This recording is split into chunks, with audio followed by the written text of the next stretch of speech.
ఇప్పుడు కేవలం 7,999K up to 10 kgs వరకు బరువు తగ్గి అధిక బరువు నుంచి వచ్చే ప్రధాన సమస్యలను దూరం చేసుకోండి. డబుల్ స్మార్ట్ తరువాత రామ్ నటించే సినిమా ఏంటి? స్కంద సెట్స్ పై ఉన్నప్పుడే డబుల్ స్మార్ట్ మొదలైంది.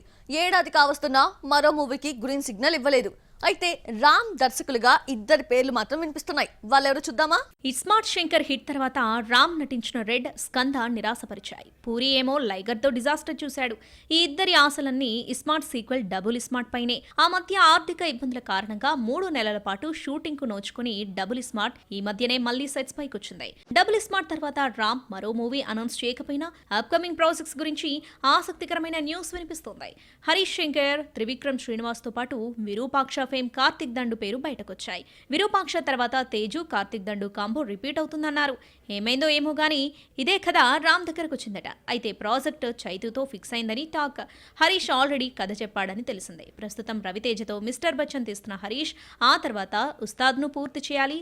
రామ్తో సినిమా కన్ఫర్మ్ అయితే ఇప్పట్లో ఉస్తాద్ ఉండనట్టే లెక్క. శ్రవంతి కిషోర్ కారణంగానే తాను ఇండస్ట్రీలో నిలబడ్డానని త్రివిక్రమ్ చాలా సార్లు చెప్పారు. రామ్ త్రివిక్రమ్ కాంబోలో రవికిషోర్ సినిమా ప్లాన్ చేస్తున్నారట. త్రివిక్రమ్ వార్తల్లో చాలా మంది హీరోలకు డైరెక్టర్ అయిపోయాడు. గుంటూరు కారం రిలీజ్ కాకుండానే బన్నీతో సినిమా అనౌన్స్ చేశారు. ఈ ప్రాజెక్ట్ ఆలస్యమవుతుందని ఈలోగా త్రివిక్రమ్ వెంకటేష్ నానితో సినిమా ప్లాన్ చేస్తున్నారన్నారు. కాదు తమిళ విజయ్ను డైరెక్ట్ చేస్తారన్న వార్త కూడా బయటకొచ్చింది. ఇవేమీ కాకుండా రామ్తో తీస్తాడో లేదో వెయిట్ చేయాలి.